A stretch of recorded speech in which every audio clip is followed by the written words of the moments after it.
Père éternel, Dieu tout-puissant, Dieu d'Abraham, d'Isaac et d'Israël, je veux te dire merci, te rendre grâce pour ce culte de la royauté. Merci Seigneur de ce que tu nous as convoqués, invités en ce lieu pour te louer, t'adorer, te salmodier, pour te proclamer devant le monde entier. Maintenant, il est temps, Père, de parler de ta part. Je prie que tu mettes tes paroles dans ma bouche, tu oignes ma bouche, tu touches mes lèvres, tu m'amènes en eau profonde, tu me communiques ta pensée, ton rhéma. Tu m'amènes dans une dimension transcendantale afin que je puisse annoncer tes mystères et tes oracles. Père, je veux me taire afin que toi tu parles. Prends le contrôle, glorifie ton nom, manifeste ta gloire. Je veux te rendre toute la gloire, toi qui es Dieu dans les cieux, qui règne sur la terre pour des siècles et des siècles. C'est par Jésus-Christ, notre Seigneur, notre Sauveur, que j'ai prié et que quelqu'un dise 3 fois Amen, Amen, Amen. Comment devenir un bâtisseur par le travail? Genèse 4, versets 3 à 17. Au bout de quelque temps, Caïn fit à l'Éternel une offrande des fruits de la terre. Et Abel, de son côté, en fit une des premiers-nés de son troupeau et de leur graisse. L'Éternel porta un regard favorable sur Abel et sur son offrande. Mais il ne porta pas un regard favorable sur Caïn et sur son offrande. Caïn fut très irrité et son visage fut abattu. Et l'Éternel dit à Caïn, « Pourquoi es-tu irrité et pourquoi ton visage est-il abattu? Certainement, si tu agis bien, tu relèveras ton visage, et si tu agis mal, le péché se couche à la porte, et ses désirs se portent vers toi, mais toi, domine sur lui. » Cependant, Caïn adressa la parole à son frère Abel, mais comme ils étaient dans les champs, Caïn se jeta sur son frère Abel et le tua. L'Éternel dit à Caïn, « Où est ton frère Abel? » Il répondit, « Je ne sais pas. Suis-je le gardien de mon frère? » Et Dieu dit, « Qu'as-tu fait? La voix du sang de ton frère crie de la terre jusqu'à moi. Maintenant, tu seras maudit de la terre qui a ouvert sa bouche pour recevoir de ta main le sang de ton frère. Quand tu cultiveras le sol, il ne te donnera plus sa richesse. Tu seras errant et vagabond sur la terre. » Caïn dit à l'Éternel, « Mon châtiment est trop grand pour être supporté. Voici, tu me chasses aujourd'hui de cette terre. Je serai caché loin de ta face. Je serai errant et vagabond sur la terre. Et quiconque me trouvera me tuera. » L'Éternel lui dit, « Si quelqu'un tue Caïn, Caïn sera vengé 7 fois. » Et l'Éternel mit un signe sur Caïn pour que quiconque le trouverait ne le tuât point. Puis Caïn s'éloigna de la face de l'Éternel et habita dans les terres de Nod à l'orient d'Éden. Verset 17. Caïn connut sa femme, elle conçut et enfanta Enoch.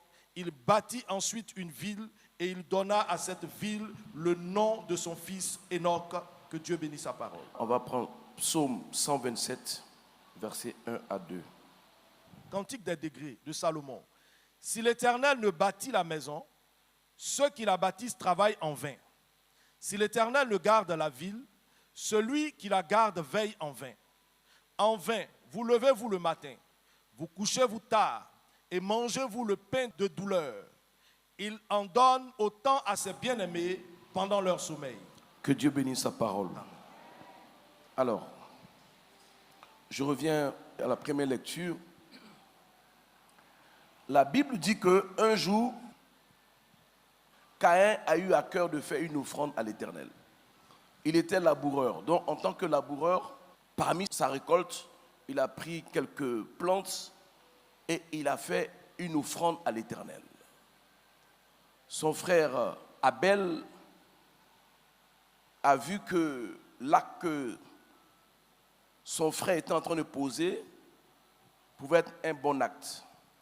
Donc lui aussi, il prend les premiers de son troupeau et leur graisse et il offre cela à l'Éternel.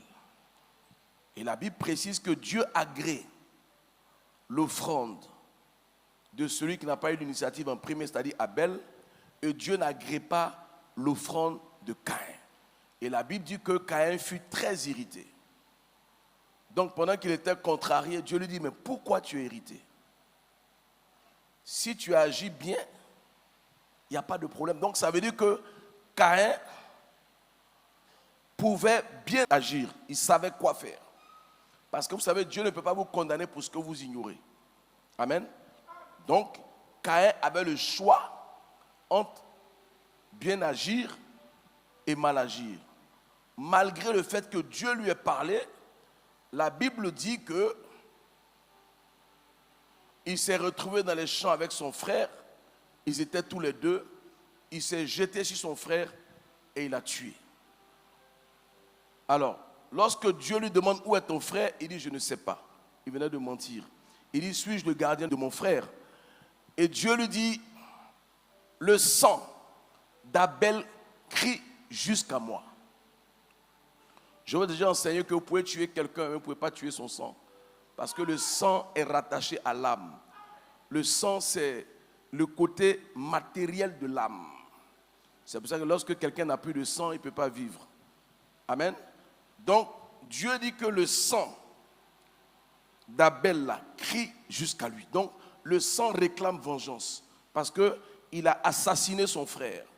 C'est Caïn qui a apporté la mort. C'est-à-dire que la mort matérielle, c'est la première personne à tuer dans le monde. Il était le premier assassin, le premier meurtrier, le premier sacrificateur du diable, etc. Maintenant, Dieu ordonne à la terre de maudire Caïn.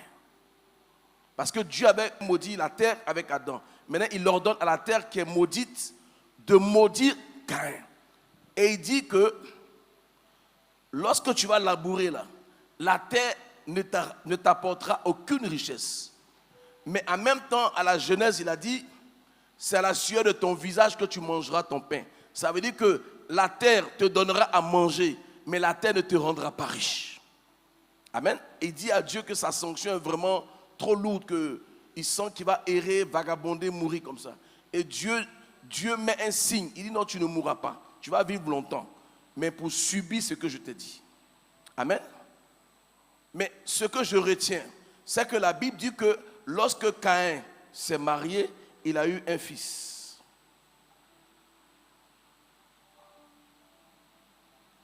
Amen. Il a eu un fils. Au verset...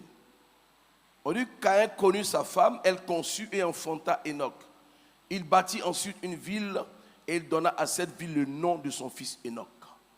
La question que je veux nous poser ce matin, comment quelqu'un que Dieu a maudit par la terre, comment quelqu'un qui a tué son propre frère, qui a fait couler le sang, comment pendant que le sang de la personne qui a été tuée réclame vengeance, la Bible dit que Caïn a bâti une ville. Il n'a pas construit une maison. Il a bâti toute une ville. Et tout à l'heure, ce que je vous ai fait, on dit si l'Éternel ne bâtit, celui qui travaille, travaille en vain. Donc, ce qu'il a fait défie même les normes. La Bible dit que si Dieu ne bâtit pas, celui qui bâtit là, il bâtit en vain. Comment Caïn a pu bâtir malgré la malédiction qui a été prononcée sur lui? Pendant longtemps, j'ai pensé que c'est parce que Caïn a travaillé. J'ai même dit ça une fois ici. Mais je me répands parce que je me suis trompé. Amen. Je me suis trompé.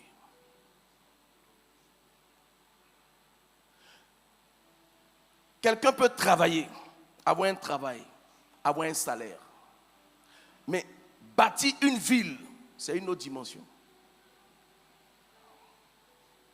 Et la Bible précise que personne ne peut bâtir sans lui Dieu. Mais Caïn réussit quand même à bâtir une ville. Il ne nomme même pas Dieu. Il met le nom de son fils sur la ville qu'il a bâtie. La question que je me pose, qu'est-ce que la parole de Dieu a fait après ça? Dis à quelqu'un aggrave. Je vais aggraver. Luc 4, versets 5 à 8. Le diable, l'ayant élevé, lui montra en un instant tous les royaumes de la terre. Et lui dit, je te donnerai toute cette puissance et la gloire de ces royaumes, car elle m'a été donnée et je la donne à qui je veux. Si donc tu te prosternes devant moi, elle sera toute à toi. Jésus lui répondit, il est écrit, tu adoreras le Seigneur ton Dieu et tu le serviras lui seul.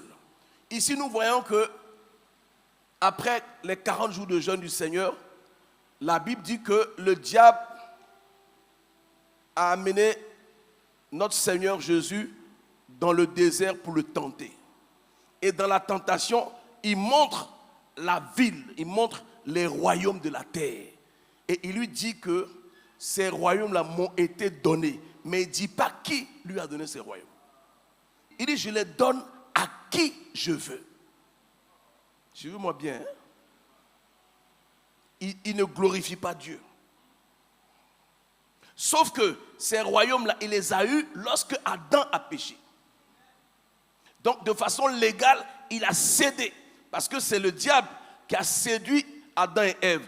Il a succombé, il a perdu. Donc, légalement, le diable a récupéré le règne, la puissance et la gloire que Dieu a donnée à l'homme.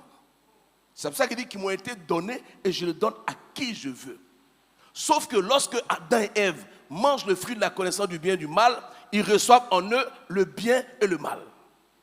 Donc en tout homme ici assis, il y a le bien et le mal. C'est pour ça que vous pouvez faire du bien et faire du mal en même temps. Vous pouvez être gentil, critiquer les gens. Vous pouvez aimer les gens, les détester. Parce qu'en vous, il y a le bien et le mal. Mais on devient chrétien pour que le bien prenne le dessus. Est-ce que quelqu'un m'écoute? Donc, à cause du fait que l'acte que Adam et Ève ont posé était mal, le premier enfant qui est né émane du mal, c'est Caïn. Le deuxième enfant émane du bien. Donc, en Caïn, même quand il a de bonnes intentions, son fond le rattrape. Qu'est-ce qui s'est passé? Il donne les fruits de sa récolte à Dieu, Dieu n'agrée pas. Pourquoi Dieu n'agrée pas? Dieu n'agrée pas parce qu'il a donné parmi sa récolte. Or, Abel a donné les premiers-nés, il a donné les prémices à l'Éternel. C'est-à-dire que lui, il n'a pas priorisé Dieu, il voulait honorer Dieu, mais il a déshonoré Dieu en donnant après à Dieu. Ça veut dire que quand Dieu te bénit et que tu payes ton courant, tu payes ton eau, tu payes ton loyer, avant de donner à Dieu, Dieu n'agrée pas ton offrande. C'est pour ça que souvent, vos dîmes ne fonctionnent pas. Parce qu'il y a des choses qui viennent avant. Or, Dieu doit être premier en tout et en tous. D'accord? Donc Dieu agrée parce que Abel a donné les premiers-nés de son troupeau. Mais comment Abel a pu faire ça? Parce que son fond étant attiré par le bien l'a orienté à faire ce qui était bien. L'autre, son fond étant attiré par le mal l'a attiré même dans sa bonne intention de faire quoi? Ce qui était mal. Maintenant, qu'est-ce qu'il va faire? Dieu lui dit, tu as le choix de faire le bien. Tu as vu ce que ton frère a fait. Tu as vu ce que j'ai agréé. Donc tu peux le faire. Qu'est-ce qu'il décide de faire? De façon unilatérale, il décide de se jeter sur son frère et de le tuer. C'est une décision. Sauf que le sang qui fait couler, le fait de tuer Abel, lorsque le sang d'Abel touche le sol, il vient de bâtir un autel. Parce que un sacrifice humain est un holocauste. Et je vous ai dit que certains sacrifices, non, ni Dieu, ni le diable ne peuvent s'opposer. C'est-à-dire que le seul sacrifice qui agit, même quand c'est mal, c'est l'holocauste. C'est pour ça qu'on verrait qu'on voit des gens qui font des sacrifices humains qui s'enrichissent. Mais pourquoi Dieu n'intervient pas? Parce que Dieu ne doit pas intervenir. Est-ce que je parle à quelqu'un? Donc, Satan promet à Jésus de lui donner tous ses royaumes. Sauf que lui, les royaumes lui ont été donnés. Il promet à celui qui a créé les royaumes. Donc, le Seigneur n'a pas succombé parce que ça ne l'influence pas. On dit tout a été créé par lui et pour lui. Mais Satan, lui, ça l'intéresse. Donc, quand il gagne le royaume, ce que Jésus a refusé, c'est ce que Caïn a accepté en tuant son frère. Donc, quand il tue son frère, il rentre dans la dimension sacrificielle. Donc, quand il est dans la dimension sacrificielle, même Dieu ne peut pas s'opposer à ce qu'il bâtisse une ville. Je reprends. Dieu dit, la terre là, te maudit. Mais comment la terre a pu maudire Caïn et puis Caïn a pu bâtir sur cette même terre? Ça veut dire que Caïn a posé un acte dont même Dieu ne peut pas s'opposer. Je vais vous expliquer que depuis des années, depuis qu'on est petit, vous voyez les sacrifices à des carrefours qui se font jusqu'à maintenant, de vous à moi. Si ça continue, c'est parce que ça fonctionne. Donc, en tuant son frère, il fait un holocauste. Il fait un sacrifice qui fait que le diable, il dit, je le donne à qui je veux. Le sacrifice que Caïn a fait, Satan a agréé. Donc, pour le récompenser, il sait que Dieu a maudit la terre. Donc, il change d'activité. Parce que Dieu a dit quoi? Il dit, quand tu vas labourer là, ça ne te donnera pas sa richesse. Il dit, mais je ne laboure plus. C'est ça qui est quoi? Je ne laboure plus. Donc, le diable l'envoie sur un autre terrain. Non seulement, il bâtit une maison, 2, 3, il bâtit une ville. Donc, aux yeux des gens, c'est comme si la parole de Dieu n'a pas fonctionné. Or, face à une offrande sacrificielle, Dieu ne peut pas intervenir. Est-ce que quelqu'un comprend ce que je dis? David a fait le dénombrement. C'est pour ça qu'il dit, soyez concentrés. Le dénombrement là demandait une sanction. Habituellement, il porte les sacs, il pleure, Dieu laisse. Il a fait tout ça, Dieu dit non, c'est pas possible. Cette fois-ci, il faut que tu payes. On lui a donné 3 choix, il a choisi le dernier. En un seul jour, la Bible dit qu'il y a eu 70 000 morts, n'est-ce pas? Et la miséricorde de Dieu intervient pour dire à l'ange de l'Éternel, il dit arrête. C'est son peuple qui est en train d'être massacré. L'ange arrête la tuerie, mais l'ange ne peut pas ranger l'épée. Donc l'épée est toujours sur Jérusalem. Ça veut dire que l'ange, il arrête, mais il est toujours menaçant. Alors Dieu envoie un ange aller parler au prophète de David. Il dit, dis à David d'aller faire un holocauste, une offrande sacrificielle à l'ère d'Ornan. Quand il arrive chez Ornan ayant vu le roi, il est content, il veut tout donner gratuitement au roi, le chat, le bois, le bœuf, tout. David dit non. Il dit, je n'offrirai pas à l'Éternel ce qui est à toi. Il dit, je n'offrirai pas à Dieu ce qui ne me coûte rien. Parce que le sacrifice doit coûter. Donc il achète à sa juste valeur, sans réduction. Lorsque David offre le sacrifice à l'Éternel, la Bible dit que la spirale de mort s'arrête. Ça veut dire quoi? Ça veut dire que le sacrifice a cloué le bec de Satan. Satan ne peut plus se plaindre. Ça veut dire que tout ce que David a fait comme péché là est nul et de nul effet. C'est la même chose. Que lorsque Caïn tue son frère Abel, le sacrifice de sang que Satan a créé a donné pouvoir à Satan de permettre à Caïn de bâtir une ville.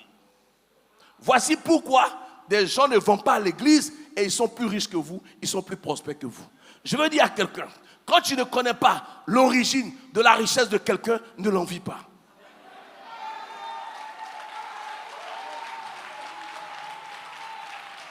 La Bible dit que à quoi sert-il à un homme de gagner le monde s'il doit perdre son âme? À une certaine dimension de richesse, vous ne pouvez pas être simple.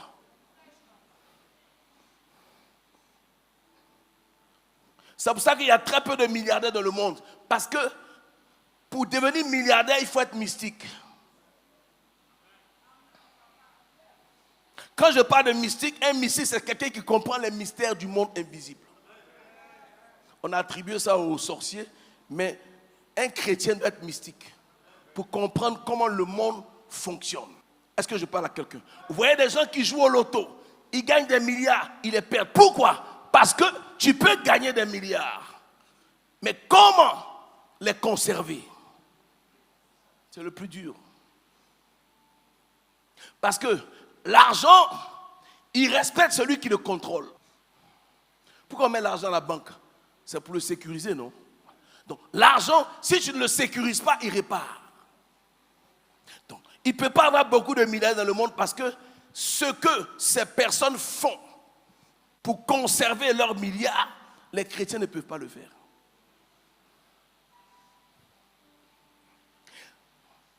C'est-à-dire que le premier capital que tu dois bâtir dans ta vie, c'est ta santé.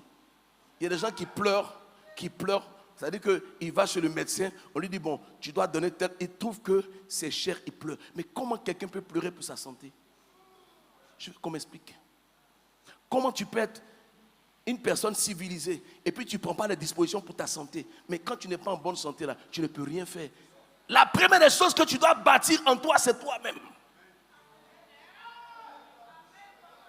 Tu dois bâtir ta santé, ton capital santé. Tu dois être en bonne santé. Ton capital mental, ton capital psychique, social, financier, spirituel. Quand tu es équilibré, quand tu es bien bâti, là, tu peux tout réaliser. Mais tu as l'argent. Tu ne sais même pas que l'argent que tu as là aurait pu tomber sur ton voisin, c'est tombé sur toi. Qu'est-ce que tu fais pour le conserver? Si quelqu'un ne peut pas prélever sa dîme 10%, c'est une offrande sacrificielle qu'il peut faire. Lorsque les Juifs ont tué le Seigneur, ils l'ont enterré. Ils ont mis des gardes. Ils ont dit, mais surveillez son corps, parce qu'il ne faut pas qu'ils viennent voler son corps pour dire qu'après il est ressuscité. Ils ont mis des gardes à eux qui ont surveillé le corps du Seigneur. 3 jours, les gardes, la Bible dit qu'ils étaient comme morts. Ils ont vu le Seigneur ressuscité d'entre les morts. Ils sont allés rendre compte à leur hiérarchie. Vous pensez qu'ils vont se convertir? Ils ne sont pas convertis. La Bible dit qu'ils ont payé une forte somme pour ne pas que l'information passe. Voici comment les Juifs sont passés à côté du salut. Voici pourquoi les Juifs ne croient pas au Seigneur. Eux, ils payent une forte somme pour ne pas que l'information passe. Toi, tu payes quelle somme pour que l'information que Jésus-Christ est ressuscité passe? Ce qu'eux ils font pour le diable, là, toi tu ne peux pas faire pour Dieu.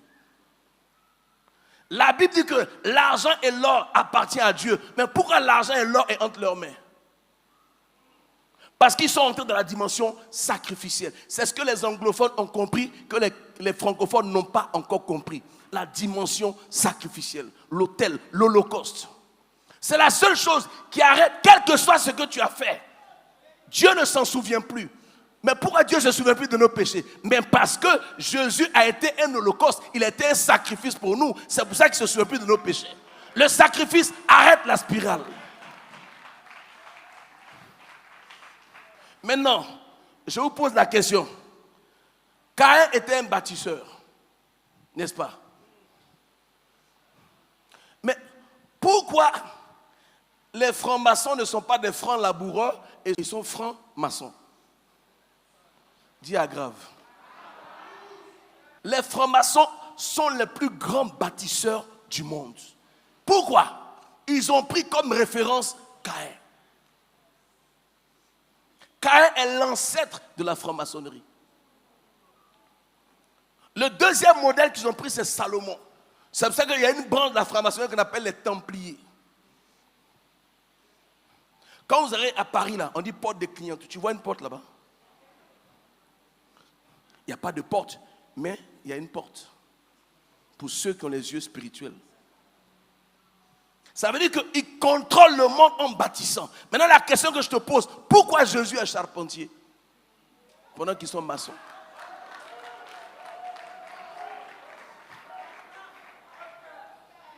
Un maçon peut faire les fondements. Il peut lever le mur. Il peut construire.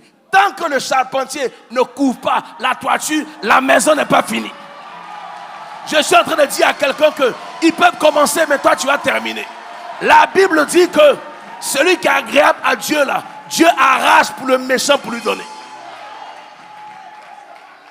Comment les fils du maçon peuvent réussir et les fils du charpentier vont échouer?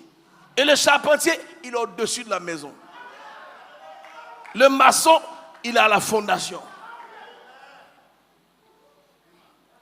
Est-ce que je parle à quelqu'un? Ce que tu ne penses pas donner à Dieu, Dieu ne te le donnera jamais. Chacun peut construire un coffre sur lui, mettre son argent. Mais ton argent ne sera pas en sécurité. C'est pour ça qu'on met l'argent à la banque. De sorte que si ton argent se perd à la banque te doit ton argent. Qu'est-ce que tu fais pour sécuriser ton argent? Vous savez, la grandeur est d'abord mentale.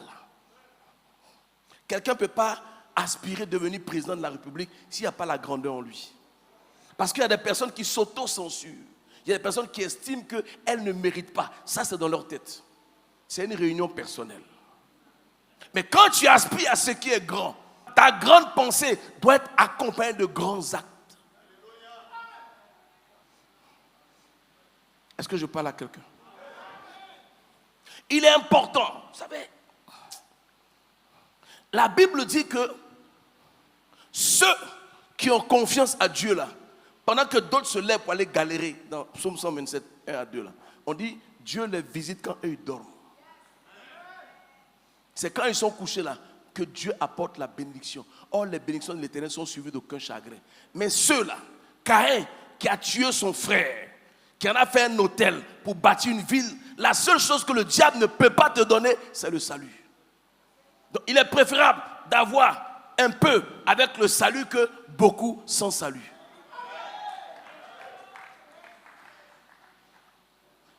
Entre la cupidité et la pauvreté, il faut plus haïr la cupidité que la pauvreté, parce que la cupidité est une idolâtrie. Quand tu vis que pour l'argent, tu adores Mammon qui est un dieu. Est-ce que je parle à quelqu'un?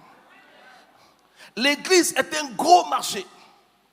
C'est-à-dire que entre nous chrétiens, là, on peut acheter et vendre entre nous. On n'a pas besoin. On peut avoir nos hôpitaux, nos écoles, nos universités. On peut le faire. Mais personne. De la même manière que les oligarques ont créé une oligarchie, c'est un petit groupe qui commande la masse. Quand les gens parlent de la démocratie, ce n'est pas vrai. Il n'y a pas de démocratie en vrai dit. Parce que les personnes qui font la démocratie là sont financées par des oligarques qui sont dans le secret. C'est-à-dire que les multinationales, les propriétaires des multinationales contrôlent les chefs d'État. Les chefs d'État contrôlent leur nation. Donc, ils n'ont pas de pouvoir. Les personnes qui ont le pouvoir, ce sont les personnes qui les financent. Mais pourquoi l'Église ne crée pas son oligarchie? Pourquoi des personnes qui n'adorent pas Dieu réussissent à contrôler le monde et puis Dieu ne peut rien faire? Parce que lorsque quelqu'un rentre dans la dimension sacrificielle, Dieu n'intervient plus. On attrape des gens, on dit il a tué un enfant, il a tué. Mais si ça ne marche pas, pourquoi ils font? C'est parce que ça marche qu'ils le font. Mais toi, en tant que chrétien, Dieu t'amène, c'est-à-dire que ta vie peut être un sacrifice. Ta façon de servir Dieu, ton engagement, ce que tu fais pour l'œuvre de Dieu, les actes que tu poses peuvent être un sacrifice de sorte que Dieu peut ouvrir le ciel sur ta vie. Quel est le sacrifice que tu fais pour ton Dieu? Christ s'est donné comme sacrifice, mais il veut que toi aussi, tu sois un sacrifice. Romains 12, 1 le dit. Job 1, verset 4 à 5. On dit ses fils allaient les uns chez les autres et donnaient tour à tour un festin. Et ils invitaient leurs 3 sœurs à manger et à boire. Ce sont les enfants de Job. Et quand les jours de festin étaient passés, Job appelait et sanctifiait ses fils. Puis il se levait de bon matin et offrait pour chacun d'eux un holocauste. Car Job disait, peut-être mes fils ont-ils péché et ils ont offensé Dieu dans leur cœur. C'est ainsi que Job avait coutume. Donc Job est devenu un homme riche parce qu'il avait la révélation de l'holocauste. La Bible dit que quand ses fils festoyaient entre eux, quand ils s'invitaient les uns les autres, ils fêtaient, qu'ils se mettaient bien. Quand ils finissent là, il envoie ses fils et puis il offre un holocauste à Dieu parce que peut-être que ses fils ont péché. Donc Job savait que l'holocauste annule toute accusation du diable. C'est ça que les chrétiens ne savent pas. C'est un sachant. À une certaine dimension, si Job a pu demeurer dans sa position, c'est parce qu'il savait quoi faire pour plaire à Dieu. Mais est-ce que toi tu sais quoi faire pour plaire à Dieu? Souvent ce que tu penses, c'est pas ce que Dieu veut. Amen. On va aller au verset 8. L'Éternel dit à Satan, as-tu remarqué mon serviteur Job? Il n'y a personne comme lui sur la terre. C'est un homme intègre et droit, craignant Dieu et se détournant du mal. Et Satan répondit à l'Éternel, est-ce de manière désintéressée que Job craint Dieu? Ne l'as-tu pas protégé? Ce qui m'intéresse là, ça veut dire que quand tu crains Dieu, quand tu es agréable à Dieu, quand tu fais ce que Dieu veut, la première des choses, Dieu te protège. Ça veut dire que Satan est en train de révéler ce que Dieu fait pour ceux qui le suivent. Amen. Il dit, ne l'as-tu pas protégé, lui, sa maison, et tout ce qui est à lui. Tu as béni l'œuvre de ses mains. Ça veut dire que tu l'as rendu riche et prospère. Donc ça veut dire que Dieu bénit l'œuvre des mains, Dieu peut rendre prospère. Donc le diable aussi peut bénir l'œuvre des mains, le diable peut rendre prospère. Ça aussi il faudra. Parce que quand Adam pêche, il prend le pouvoir, l'autorité, la domination. C'est pour cela que vous allez voir que le monde aujourd'hui fait passer ce qui est mauvais comme bien, ce qui est bien comme mauvais. Et Dieu n'intervient pas. Aujourd'hui, on a légalisé le mariage homosexuel. Dieu n'intervient pas. Tout le monde sait que la Bible trouve ça comme une abomination. Mais Dieu n'intervient pas. Dieu n'intervient pas. Pourquoi? Parce qu'ils ont fait ce qu'il faut pour ne pas que Dieu intervienne. Maintenant, toi, tu fais quoi pour que Dieu intervienne? Vous voyez, c'est sacrifice contre sacrifice. Pour le moment, ils sont devant nous. Écoutez, chaque fois qu'un chrétien devient prospère, on dit les francs-maçons. Vous n'avez pas remarqué ça? Mais ça veut dire que les chrétiens avouent que les francs-maçons ont réussi mieux qu'eux. Or, les francs-maçons n'ont fait que copier les grands bâtisseurs de la Bible. Leur modèle est Salomon. Mais qui est le père de Salomon? Je n'ai pas entendu. Salomon a bâti le temple, mais c'est David qui a financé le temple. Donc David est plus grand que Salomon. Mais pourquoi ceux qui croient en Salomon, ils vont jusqu'à dire que l'architecte qui a bâti le temple de Salomon est celui qui a créé la franc-maçonnerie? Soit. Mais ce que je veux dire, c'est que les personnes éclairées, les personnes intelligentes dans ce monde-là s'inspirent de la Bible pour avancer. Mais toi, tu ne lis pas la Bible. Ce qui doit t'éclairer là, c'est dans la Bible. Ils connaissent la Bible mieux que toi. Quand on parle de l'équerre, les francs-maçons là, c'est l'équerre et puis le compas. C'est dans la Bible. C'est dans Isaïe, ils ont pris ça. Dans la vie, on ne critique pas celui qui a réussi. On le copie. Je vais choquer quelqu'un. Vous savez que le roi est la seule personne qui peut tuer quelqu'un et puis ça ne va pas quelque part. Dieu dit, il dit à Samuel, il dit va oindre David. Samuel lui dit, si le roi apprend, il va me tuer. Il ne dit pas le roi ne va pas te tuer. Il dit c'est vrai, fais comme ça, fais comme ça.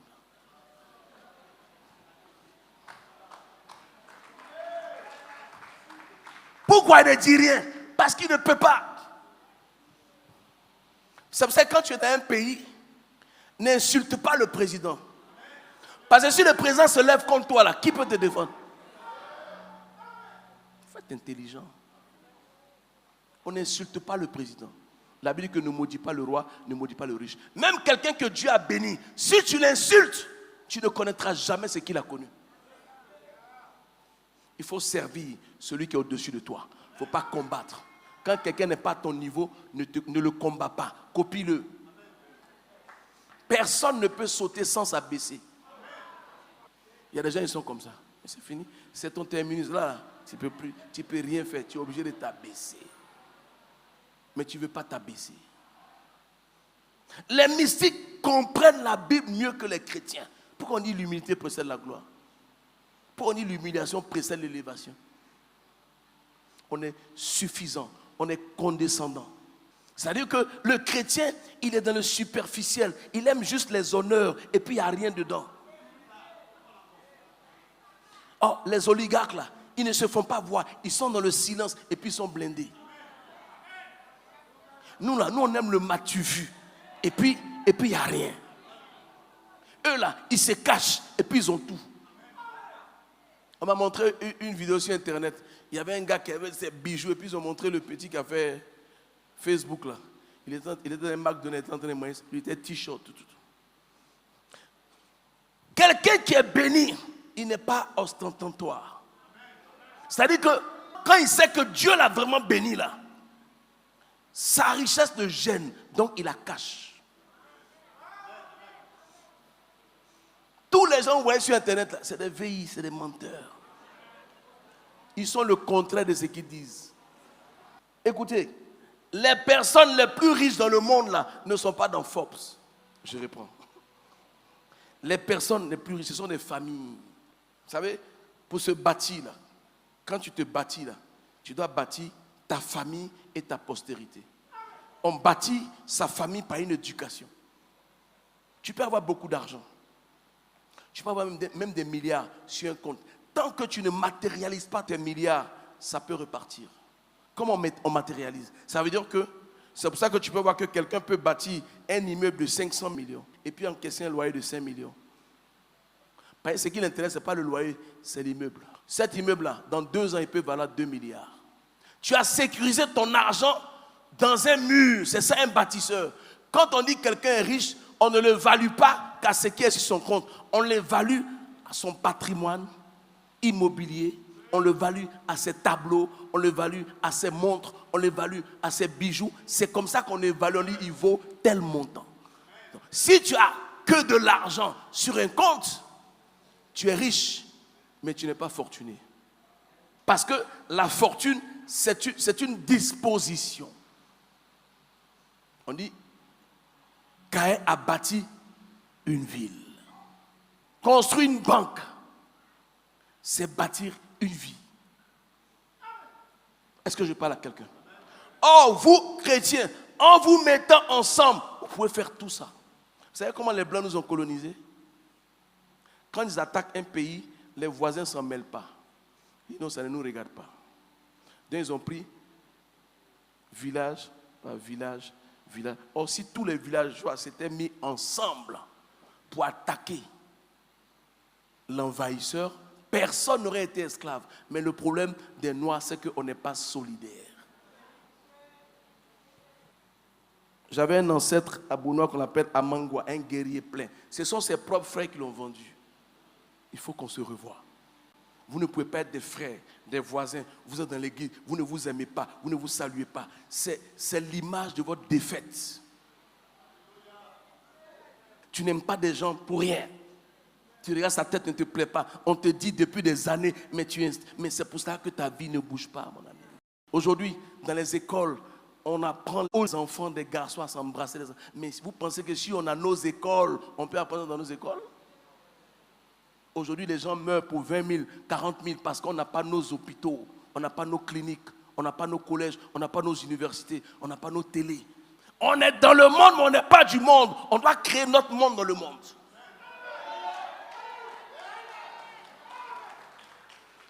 Et pour ça, il faut que des chrétiens, des leaders prennent l'initiative de se mettre ensemble. Chacun peut avoir son église, mais il se retrouve pour le bien-être de l'église, pour l'avenir de l'église. Si on a une banque là, on peut aider tout le monde. Mais pourquoi vous voulez que les gens ils créent la banque qui vous aident? Pourquoi? Pourquoi vous soyez fort plus que... Non, ils ont raison. Mais ensemble, on peut le faire. Ce qu'une seule personne ne peut pas faire, 1000 personnes peuvent le faire ensemble. C'est ça que vous devez comprendre. Est-ce que je parle à quelqu'un? C'est toute la problématique. Tant qu'on va penser solo, l'église là, c'est nous. Ce n'est pas un homme l'église. Il y a des personnes qui sont à la maison, qui font leur culte à la maison. Quelqu'un qui fait son culte à la maison a rétrogradé, mais il ne sait pas. Dieu veut qu'on vive en communauté. Pourquoi? Pour que les uns prennent soin des autres. C'est de ça qu'il est question. Parce qu'au ciel là, si toi tu es seul, tu ne seras pas heureux. Moi au ciel, je veux me retrouver avec les gens que j'ai connus à la Mecque-Vie. Parce que je les reconnais. Parce qu'au ciel, on va se reconnaître. Je ne veux pas être des inconnus, on va dire enchanté. Moi, ça ne m'intéresse pas de m'enchanter. Je veux être avec les gens avec qui j'ai marché, avec qui j'ai adoré Dieu, avec qui j'ai loué Dieu. Mais on peut réussir ensemble. La dernière fois, je vous dis, il y a des jeunes filles dans le monde, elles font tontine 5 millions par fille, 5 millions. Des jeunes filles, des commerçants, tour à tour. Toi, tu fais quoi? Tu es dans les guerres, tu critiques les gens seulement. On veut paraître pour disparaître. On veut paraître pour ne pas être. Il y a des gens, même pour venir à l'église le dimanche, c'est difficile. Mais à qui tu fais du mal? C'est ton culte. Ton culte te nourrit pendant la semaine. C'est toi qui vois. Le diable, il ose dire au Seigneur, et si tu te mets à mes pieds que tu m'adores, je te donnerai tous ces royaumes. Il lui prend les royaumes. Il dit, ces royaumes m'ont été donnés et je les donne à qui je veux. C'est-à-dire qu'il a le pouvoir d'établir même des rois. Parce qu'un royaume a besoin de rois. Les chrétiens ne sont pas encore arrivés dans la dimension sacrificielle. Voici pourquoi vous souffrez. Voici pourquoi vous souffrez. Le sacrifice, c'est l'ultime offrande. Mais eux, ils le font sans réfléchir. Pour leur oligarchie, ils savent qu'ils ont vendu leur âme au diable. Mais ce qu'ils donnent à leur Dieu, là, c'est plus que ce que toi tu donnes à ton Dieu. Ce n'est pas normal. Souvent, tu peux voir quelque chose que les autres ne voient pas. Tu peux voir, par exemple, un ventilateur qui ne tourne pas. Toi qui as vu, là, Dieu te fait voir parce qu'il veut te bénir. Maintenant, quand toi, tu vas parler à quelqu'un qui te décourage, la personne qui te décourage, là, c'est un agent inconscient que le diable influence.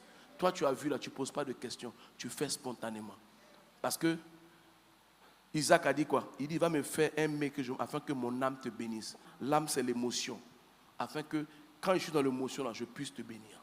Quand tu touches Dieu, par le canal de l'homme de Dieu, l'émotion qui sort là, c'est ça qui provoque la bénédiction. Est-ce que je parle à quelqu'un? On ne calcule pas avec Dieu. Avec Dieu, c'est spontané. C'est pour ça que faites attention aux gens qui viennent vous demander. Quand quelqu'un vient te demander que tu donnes, il n'y a pas de bénédiction dedans. Mais quand tu as à cœur de le faire, c'est que c'est Dieu qui te pousse à le faire. Est-ce que je parle à quelqu'un? Chaque fois qu'un chrétien réussit, on dit les francs-maçons. Mais est-ce que Dieu ne bénit pas? L'or et l'argent appartiennent à qui? Mais pourquoi on attribue la gloire de Dieu, qui est le créateur, à des créatures? J'ai fait une conférence sur la franc-maçonnerie dans un des QR. Allez voir, c'est quoi la franc-maçonnerie? Ils ont copié la Bible. Ils se sont inspirés de la Bible. Toi, dont la Bible est l'héritage, tu as 3000 promesses dans la Bible. Tu ne connais pas ton héritage. C'est pour ça que tu souffres. Si tu ne connais pas tes droits et qu'on te mène dans un jardin public, tu es assis, on te dit, on veut payer 5 000, tu vas payer. Hors jardin public, ça veut dire que ça t'appartient aussi. Mais tu ne sais pas. Est-ce que je parle à quelqu'un? Chaque fois que tu lis un livre, tu as acquis un pouvoir. Je reprends. Chaque fois que tu lis un livre, tu as acquis un pouvoir. Le plus grand pouvoir là, c'est la connaissance. La Bible dit que le peuple de Dieu est détruit. Pourquoi? Parce qu'il lui manque quoi? La connaissance. Donc, le manque de connaissance détruit. Mais combien lisent leur Bible? On dit ça tous les jours. La répétition est pédagogique. La Bible est un livre tellement enrichissant. Mais je ne peux pas comprendre que les gens n'aiment pas lire la Bible. C'est un livre tellement enrichissant. Chaque fois que tu la lis, tu découvres des choses. Regarde-moi ce verset-là. Je vais prêcher sur ça autrement. Mais le Seigneur m'a dit, non, tu te trompes. Moi, je ne peux pas interdire quelque chose et puis un homme va réussir la chose. S'il a réussi, c'est qu'il connaît un secret. Lui, il ne savait pas qu'en tuant Caïn, il était en train d'offrir un sacrifice au diable. Le diable a agréé. Ce que Dieu n'a pas agréé là, le diable a agréé. Et le diable l'a récompensé en lui donnant une ville. Sauf qu'il n'aura pas le salut. Maintenant, toi, comment tu peux ne pas adorer le diable et puis avoir ce que le diable a? C'est toute la problématique. Il n'y a pas un riche qui est simple. J'ai vu une dame qui fait une vidéo, il a dit non, que la dîme est une escroquerie et qu'on a toujours dit la dîme. Écoutez, un État vit du trésor public. Ce n'est pas une escroquerie, c'est légal. C'est avec ça qu'on paye le président de la République. C'est avec ça qu'on paye ses avions. C'est avec ça qu'on paye le personnel. C'est normal. Vous voulez que l'Église vive de quoi? La maison du trésor. Il dit, à César ce qui est à César, à Dieu ce qui est à Dieu. À César, ce sont les impôts, à Dieu, c'est la dîme. Personne qui ne prélève sa dîme, tu peux avoir l'argent, mais tu ne seras jamais riche. Vous avez remarqué que dans l'église même, on crée un complexe aux gens qui veulent être riches. Vous avez remarqué ça, non? Mais quand il y a des problèmes, vous allez les voir. Pourquoi? C'est pas bon. Lui, il est riche, ça c'est pas bon. Pourquoi tu vas le voir? On attaque les hommes politiques. Non, ils sont dans le monde. Mais quand ils sont assis, on les honore. Oh, le ministre, on acclame le ministre. Même quand ils pêchent, on dirait, on tourne la tête. On est hypocrite. On veut t'amener à avoir honte de ce que Dieu t'a promis. Et puis que quand ils prennent là, c'est normal. Oui, non, c'est pas normal que les pasteurs... mais pourquoi c'est pas normal? Pourquoi c'est pas normal? Je veux qu'on m'explique ça. Pourquoi c'est pas normal? Quelqu'un qui a sacrifié sa vie, il jeûne, il prie, il a tout abandonné. Quand même. C'est pas normal que son peuple l'accompagne. Ah, ça là, c'est pas juste. Hein? Soyez décomplexés de ça. C'est un piège du diable. Et ça, c'est la francophonie. Vous ne verrez jamais des anglophones. Un anglophone ne parle pas mal d'un homme de Dieu. Parce que la malédiction, quand tu parles de l'homme de Dieu, là, ce n'est pas quand tu as parlé. C'est dans 10 ans, quand tu as oublié. Moi, souvent, je dis aux gens qui travaillent avec moi, je dis, moi, on ne me vole pas. Il ne faut pas me voler. Si j'ai oublié mon argent, tu vas dire, ah papa, j'ai eu 100 000, je te donne 10 000, 15 000 bénédictions est mieux que 100 000 malédictions. C'est pas mieux? Il faut que les gens comprennent ça. Il faut que les gens comprennent ça. Ce sont les bénédictions de l'Éternel qui enrichissent et elles ne sont suivies de quoi? Aucun chagrin. Travaillez pour le royaume. Verset 11. Il dit, mais étends ta main, touche à tout ce qui lui appartient et je suis sûr qu'il te maudit en face. Ce que Satan ne savait pas, c'est que Job là, il était agréable à Dieu. Lorsque ton cœur appartient à Dieu, il donne instruction à ton cœur, comme il a fait pour la femme veuve. Même quand Job a tout perdu, il n'a jamais maudit Dieu, il a béni Dieu. Même qu'il a perdu tous ses enfants, tous ses biens, toute la richesse, il est devenu galeux. Il n'a jamais maudit Dieu. Le diable est passé par sa femme, dit mais maudit Dieu meurt. Comment elle sait ça, elle n'était pas là? Quand Satan parlait avec Dieu là, la femme de Job n'était pas là. Pourquoi elle sort les mêmes propos? Satan dit, touche à ses biens et te maudira en face. Sa femme vient lui dire, maudit Dieu meurt. Elle ne dit pas mourons, elle dit maudit Dieu meurt. Là, elle va se remarier. Qui a mis ça dans sa tête? Elle n'était pas là. Quand Dieu parlait avec Satan, elle sort les mêmes propos. Ça veut dire que souvent, si ta compagne ou ton compagnon n'est pas transformé, le diable peut l'utiliser. Même pour casser ton église, ou casser ton entreprise. Il dit, mais tu parles comme une insensée. Il dit, tout ce qu'on a, ce qu'il nous a donné. Si Dieu nous a donné qu'il a repris, que son nom soit béni. Il faut que tu sois prêt à retourner à l'arrêt des bus. Si c'est pour la gloire de Dieu. Ce que tu as perdu, tu peux retrouver. Parce qu'on peut t'arracher tes biens. Mais ce qui t'a fait avoir le bien, on ne peut jamais t'arracher. Ton potentiel est dans toi. Ton talent est dans toi. Ton intelligence est dans toi. Ton expérience est dans toi. On peut tout t'arracher. Mais tu peux recommencer à zéro et puis réussir. Parce que ta connaissance, c'est ton vrai pouvoir. Si le diable a pu promettre les royaumes de la terre au Seigneur, c'est parce qu'il a la puissance et la gloire de ces royaumes. Ils lui ont été donnés légalement. Il donne à qui il veut. Donc, il ne faut pas envier quelqu'un qui a vendu son âme au diable. La vie sur la terre, c'est combien d'années? L'argent, même quand tu as beaucoup d'argent, c'est les autres qui mangent, ce n'est pas toi. Tu ne peux pas tout manger. Toi, tu es allé en enfer, et puis toi, tu es là avec mes... Toi, tu es bien. Écoutez, Jérémie a dit, il dit, Seigneur, ne me rend ni riche ni pauvre. Parce que trop riche, c'est un problème. Trop pauvre, c'est un problème. Vous voyez des footballeurs qui font de belles carrières, après ils n'ont plus rien. Pourquoi? Ils ont eu le milliard, mais n'ont pas été formatés à garder le milliard. Ils n'ont pas fait ce qu'il faut. Parce que même si toi tu ne sais pas, le gestionnaire de fortune que tu donnes là, lui il sait quoi faire mystiquement pour garder le milliard. Est-ce que je parle à quelqu'un? Ce n'est pas de sa faute, hein? Il a tout dilapidé. Il ne peut pas contenir cela. L'argent se gagne. L'argent ne s'aime pas. L'argent se gagne parce que l'argent est un adversaire. Donc tu dois trouver quelqu'un qui maîtrise l'argent, qui contrôle l'argent, qui a une expertise sur l'argent, qui sait comment garder l'argent, qui sait comment faire travailler l'argent, qui sait comment appeler l'argent. On fait appel de fonds là. Les gens ils parlent et puis ça sort. Tu penses que c'est la magie, mais il a quelque chose en lui qui fait que ça vient. Il y a des gens, ça veut dire que leur travail là, c'est d'aller prendre des crédits dans le monde et puis on lui donne les qui. Il a ce qu'il faut pour qu'on lui donne. Voici comment ça se passe. Voici comment ça se passe. Nos parents là, ils ont eu l'argent et puis quand ils sont à la retraite, ils n'ont plus rien. Pourquoi? Parce qu'ils n'ont pas préparé une succession. Les grandes familles, quand on parle des Rothschild, les grandes familles, comment elles fonctionnent? Elles éduquent leurs enfants à la succession. Ça veut dire qu'une grande famille comme Rothschild là, on ne dilapide pas l'argent. L'argent est un patrimoine. D'accord? Si toi tu es de la famille, même si tu es le gérant de la famille, ce qu'on te donne là, c'est ce que tu touches. Le reste là, c'est pour la famille.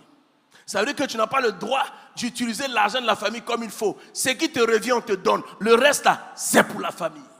Ça fait que les hommes passent, mais la famille reste, le patrimoine reste, la richesse reste. Les Africains, ils sont milliardaires.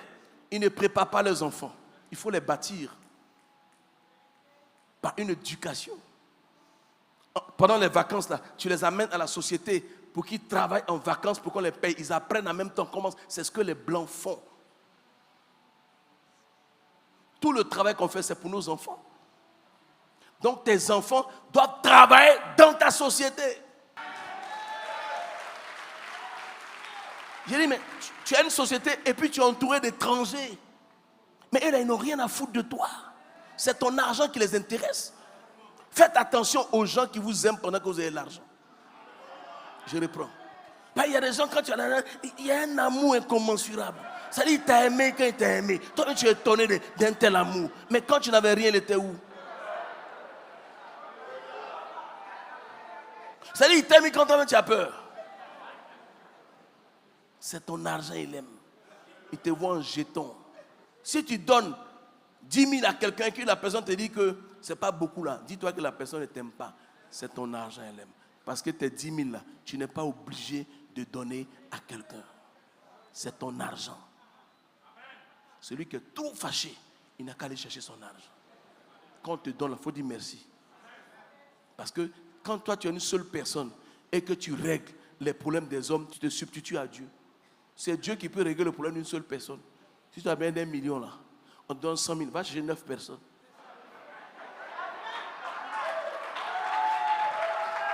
Ça prouve que Dieu existe. Mais si toi, tu règles le problème, non, toi tu te compares à Dieu. Tu es devenu Dieu maintenant, toi tu règles le problème des hommes. Il faut apprécier ce que Dieu nous donne. Parce qu'il n'y a personne qui met la main dans sa poche, qui donne l'argent qui est bête. Personne. C'est parce que Dieu l'a convaincu. Il faut apprécier. Parce qu'il y a des gens qui sont plus pauvres que toi, et puis ils sont plus intelligents. Mais si tu es aussi intelligent, pourquoi tu me demandes? Pourquoi ton intelligence, tu ne prends pas pour me donner? Et puis tu me demandes. Tu travailles avec quelqu'un, la personne t'apprécie, la personne te met bien. Toi, tu prends et tu blagues la personne. Mais la personne a pitié de toi. Est-ce que je parle à quelqu'un? Il faut revoir votre logiciel. Il faut revoir. Ce fonctionnement n'est pas bon.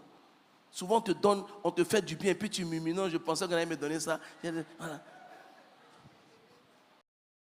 Ça veut dire que souvent, quand les gens parlent, combien de personnes à qui je dois donner 1 million 500 pour faire société? Quel pasteur qui fait ça? Mais je ne fais plus, c'est fini. Vous m'êtes délivré, je ne fais plus. Ah ouais. En prenez-vous à ceux qui ne voient rien là. Il faut vous en prendre à eux. S'ils voyaient, ils allaient continuer. Je ne fais plus. Moi-même là, je cherche. Il n'y a pas. Vous allez tout nous, non? Acclame le Seigneur. Ce n'est pas tous les pères qui se soucient de ses fils. Ce n'est pas tous les pères qui sont dit, mais comment il fait pour vivre? Comment il fait pour dormir? Ce n'est pas tout le monde qui fait ça. Mais quand Dieu donne un père, mais tu ne fais pas. Papa qui donne une voiture. Toi, tu as vu ça, ou pasteur qui va donner une voiture. Même aux États-Unis, ça n'existe pas. Est-ce qu'on peut compter le nombre de voitures que moi j'ai donné? C'est plus de 70 voitures que j'ai offertes. Combien de pasteurs et des mêmes personnes vont s'asseoir dire du mal de toi. Et vous pensez que vous pouvez réussir, mais vous n'allez pas réussir parce que Dieu entend. Quelqu'un qui n'est pas de ta famille, il te donne voiture cadeau. Tu vas t'asseoir, tu l'insultes. Et tu vas réussir. Il y a des règles, il y a des choses qu'on ne fait pas dans la vie. On ne fait pas dans la vie. C'est comment je vous dis là, personne ne peut vous dire ça. On ne fait pas dans la vie. Il y a des choses qu'on ne fait pas.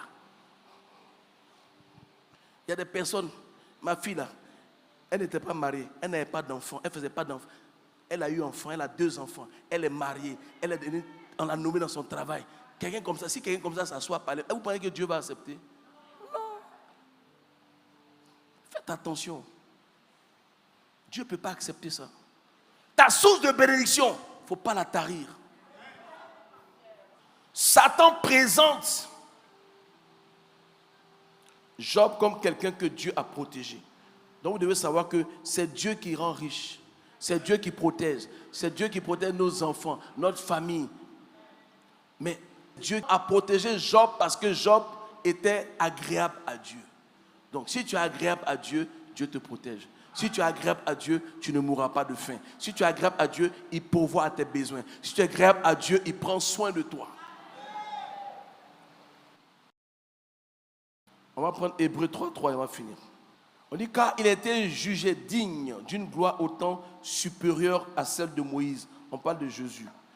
Que celui qui a construit une maison a plus d'honneur que la maison même. Ça veut dire quoi? Il y a une grandeur dans la bâtisse. Pourquoi Caïn devient grand? Parce qu'il n'a pas construit une maison, il a bâti une ville. Tu dois pérenniser ce que Dieu t'a donné. Comment? En matérialisant l'argent que tu as. L'argent que tu as là ne doit pas rester argent. L'argent que tu as doit devenir un patrimoine. Comment je vais expliquer ça? Ça veut dire que si tu as beaucoup d'argent et que tu n'as pas d'immeuble, tu n'as pas d'usine, tu n'as pas de maison, c'est que tu n'as rien. Si tu n'as pas de tableau, ça veut dire que des choses que tu peux revendre pour te refaire demain, tu n'as rien. Parce que la banque peut déclarer faillite, le pays peut rentrer en guerre. Voici comment les Libanais qui envoyaient l'argent au Liban, ils ont tout perdu. Tout l'argent qu'ils ont pris pour aller au Liban, là, tout est perdu parce qu'il y a eu la guerre et puis ils ont perdu tout. Parce que c'était quoi? C'est pour ça qu'aujourd'hui, les gens se battent. Vous allez voir les milliardaires, là, ils ne se prennent plus avec l'argent liquide. Ils ont des cartes de crédit. Amen. Ton objectif est de bâtir ta vie. Tu te bâtis toi-même, tu bâtis tes enfants, tu bâtis tes entreprises, tu bâtis tes maisons, tu dois bâtir. C'est ça qui reste. Il bâtit la ville et puis il appelle la ville Enochville. Ça reste. Ce que tu bâtis là, ça reste. Est-ce que je parle à quelqu'un? Tu dois pérenniser ton travail par une succession et par une postérité. Tu dois éduquer tes enfants à être comme toi. C'est ce que David a fait. Salomon a offert 1000 holocaustes parce que la Bible dit que Salomon suivait les coutumes de son père. Avant que son père meure, il lui a donné des conseils. Il dit, voici ce que tu dois faire. Si tu veux réussir, voici comment tu dois procéder. Voici avec qui tu dois travailler. Voici avec qui tu ne dois pas travailler. Il faut que quelqu'un te parle. Beaucoup de gens ici ont été millionnaires, ne le savent pas. Parce que depuis que tu as commencé à travailler, ce qui est passé dans ta main, est-ce que tu peux compter? Tu ne peux pas compter parce que ce n'est pas resté. On va attaquer l'épargne pour que tu saches comment on fait rester. Parce que si tu as reçu que ce n'est pas resté, qu'est-ce qui prouve que tu as reçu? Tu travailles 30 ans, on te paye ta retraite et puis tu n'as rien. Mais 30 ans là, tu as travaillé pour quoi? Pour rien. Les 30 ans là, qu'est-ce que tu as réalisé en 30 ans? C'est ça. Est-ce que tu as acheté un terrain? Est-ce que tu as construit des maisons? C'est ça. Le fruit de ton travail. Ce n'est pas l'argent liquide qui est sur ton compte. Est-ce que je parle à quelqu'un? Quand on épargne là, c'est pourquoi? Investir. Parce que Dieu vous a béni, mais si on ne vous apprend pas comment gérer votre bénédiction, ça va repartir. À un moment donné, il y a beaucoup de choses que vous devez arrêter. Par exemple, quand quelqu'un est en train de construire, il regarde tout en sac de ciment, il voit en briques, c'est comme ça. Pourquoi? Tu as des priorités. Et je souhaite que chacun d'entre vous ait une maison, ait des maisons. Et ça là, on ne va pas à l'école pour ça. Si on ne vous apprend pas ça ici, vous n'allez jamais pouvoir le faire. Tu achètes un terrain, un peu. C'est comme ça. Les terrains là, les terrains au début là, ça ne coûte jamais cher. C'est quand le quartier prend une valeur que ça. Donc tu achètes quand ça ne coûte pas cher. Est-ce que je parle à quelqu'un? Tu ne peux pas être à la Mecque-Vie et puis tu dors dans le salon des gens à 30 ans, 40 ans. Non. Dis à quelqu'un, tu dois déménager. Voilà. Tu ne peux pas aussi louer une maison des gens toute ta vie. Souvent on pense que c'est toi le propriétaire, tellement tu as loué. On dit mais c'est son immeuble, c'est un locataire. Tellement il a duré. Ça, il est plus ancien que le propriétaire de l'immeuble. Le travail est le ticket d'entrée qui te fait accéder à la réussite. Et qui te fait entrer dans la cour des grands. Je reprends. Le travail est le ticket d'entrée qui te fait accéder à la réussite et qui te fait entrer dans la cour des grands.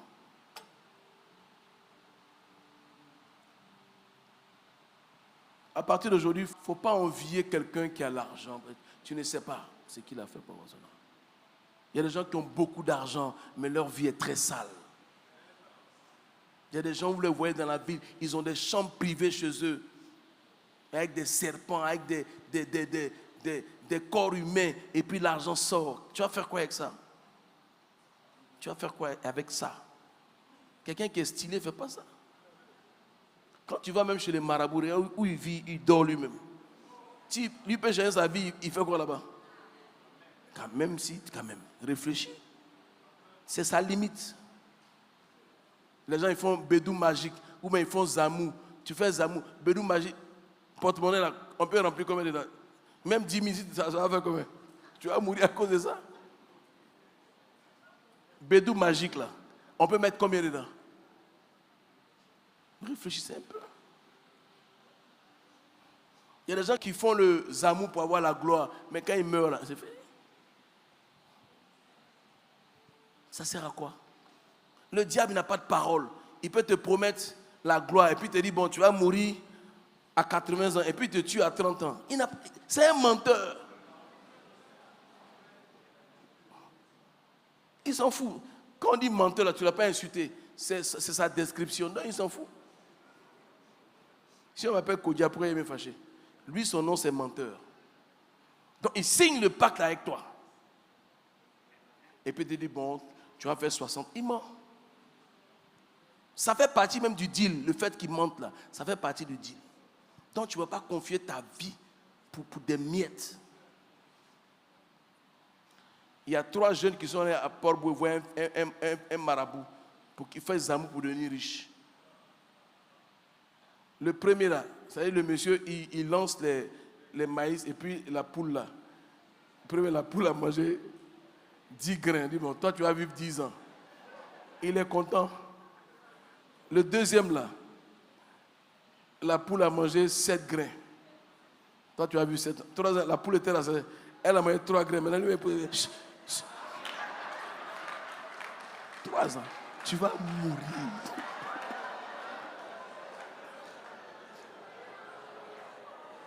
Et quand il est devenu, la poule est rassasiée.